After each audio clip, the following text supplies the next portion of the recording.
Hello everyone, deer cooking হাউসে আপনাদের সবাইকে স্বাগত জানাই। আজ আমি আপনাদের সাথে শেয়ার করব আমার দিদার কাছ থেকে শেখা 15 দিনের একটি রেসিপি, হাতে মাখা ডাল চচ্চড়ি। মাছ মাংস দিয়ে তো আমরা বিভিন্ন রকমের রেসিপি ট্রাই করেছি, তবে একবার হলেও এই রান্নাটা বাড়িতে তৈরি করে দেখুন।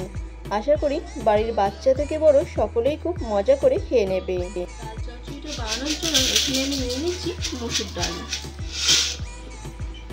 এবার ডালটাকে জল বদলে বদলে 2 থেকে 3 বার ধুয়ে নেব।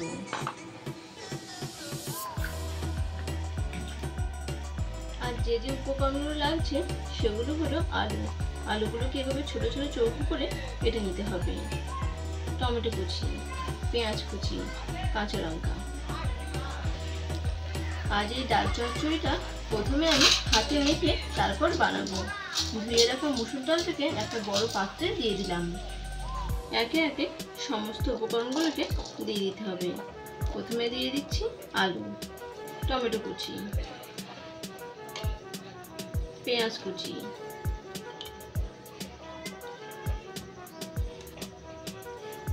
কাঁচা লঙ্কাগুলোকে ফাটিয়ে এভাবে দিয়ে দিচ্ছি।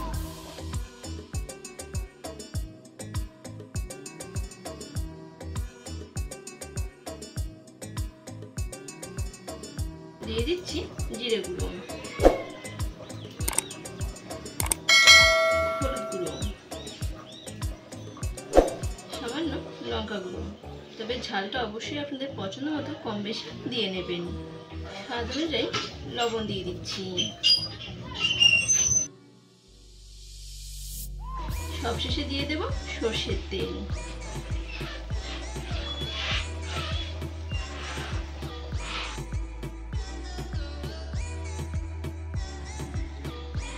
এখন সমস্ত উপকরণকে হাত দিয়ে খুব ভালোভাবে মেখে নিতে হবে। হাতে মাখা এই ডাল চচ্চড়ির স্বাদ অপূর্ব হয়। আপনারা বাড়িতে অবশ্যই একবার হলেও এই ডাল চচ্চড়ি হাতে মেখে রান্না করে দেখবেন।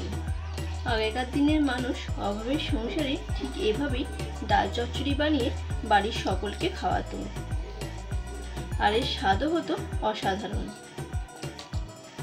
তখনকার দিনে কিন্তু জিরে গুঁড়ো লঙ্কার গুঁড়ো পরিবর্তে জিরে বাটা লঙ্কা বাটাই ব্যবহার করা হতো। দেখতেই পাচ্ছেন হাত দিয়ে খুব ভালোভাবে মেখে নিচ্ছি। এভাবে একটু সময় নিয়ে মেখে নিতে হবে। হাত দিয়ে যত ভালো করে মাখানো হবে ডাল চচ্চড়ির টেস্ট কিন্তু ততই ভালো আসবে। ডাল চচ্চড়ি মাখা একদম রেডি।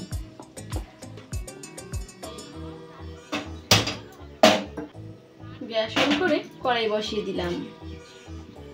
কড়াইতে দিয়ে দিচ্ছি সর্ষের তেল। এই রান্নাটা অবশ্যই সর্ষের তেলে করারই চেষ্টা করবেন, তাহলে টেস্টটা অনেকটাই ভালো আসে। তেলটাকে চারিদিকে একটু নাড়াচাড়া করে নিচ্ছি। ফোড়নের জন্য দিয়ে দেব একটা শুকনো লঙ্কা, 1/4 টিস্পুন গোটা জিরে,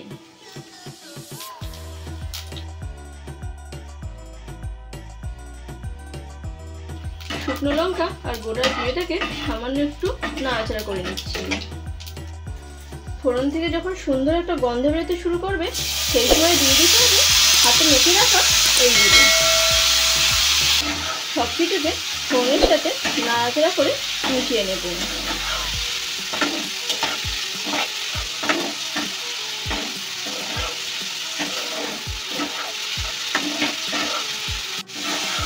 দু মিনিট সময় ধরে সব কিছুকে একটু ভাজা ভাজা করে নিতে হবে।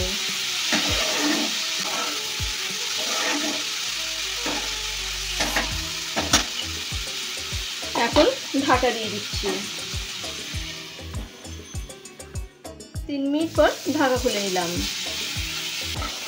সব কিছুকে নাড়াচাড়া করে নিচ্ছি। দেখুন বেশ ভাজা ভাজা হয়ে এসেছে। এই সময় ভাজা থেকে সুন্দর একটা গন্ধ বেরোতে শুরু করেছে।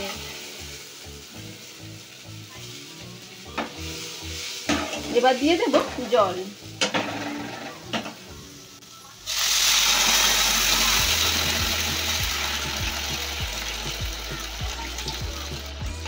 নাড়াচাড়া করে সব কিছুকে মিশিয়ে নিচ্ছি। এখানে আমি 3 কাপ পরিমাণে জল দিয়ে দিলাম। এবার সব কিছুকে ঢাকা দিয়ে সেদ্ধ হতে দেব।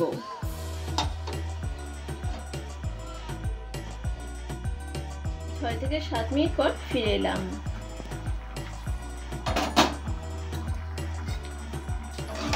সবকিছুকে আবারও নাড়াচাড়া করে নিচ্ছি। এই সময় দেখে নিতে হবে ডাল আর আলুটা ভালো মতো সেদ্ধ হয়েছে কিনা।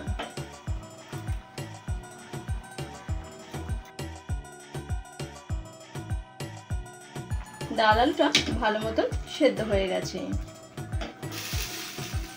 সবকিছু সেদ্ধ হওয়ার পর দিয়ে দিতে হবে সামান্য পরিমাণে একটু চিনি। এই চিনি দেওয়ার কারণে এই ডাল চচ্চড়ির টেস্টটা আরো ভালো আসে। নাড়াচাড়া করে মিশিয়ে নিয়ে আরো 2 মিনিট রান্না করে নিতে হবে। ডাল চচ্চড়ি রান্নাটা প্রায় রেডি হয়ে গেছে। সবশেষে দিয়ে দিতে হবে সামান্য পরিমাণে একটু গরম মশলা। গরম মশলাটাকে নাড়াচাড়া করে মিশিয়ে নিলেই ডাল চচ্চড়ি একদম রেডি। গরম গরম ভাত কিংবা রুটি পরোটার সাথে এই ডাল চচ্চড়ি খেতে দুর্দান্ত লাগে। এখন আমি গ্যাসের ফ্লেমটাকে অফ করে দিচ্ছি।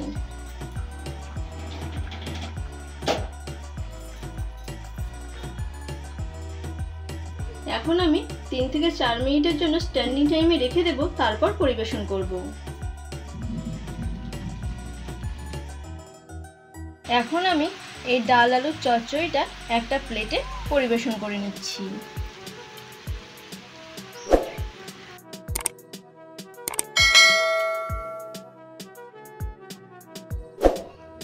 আমার আজকের এই রেসিপি যদি আপনাদের ভালো লেগে থাকে তাহলে অবশ্যই লাইক, শেয়ার এবং সাবস্ক্রাইব করবেন আমার চ্যানেলটিকে।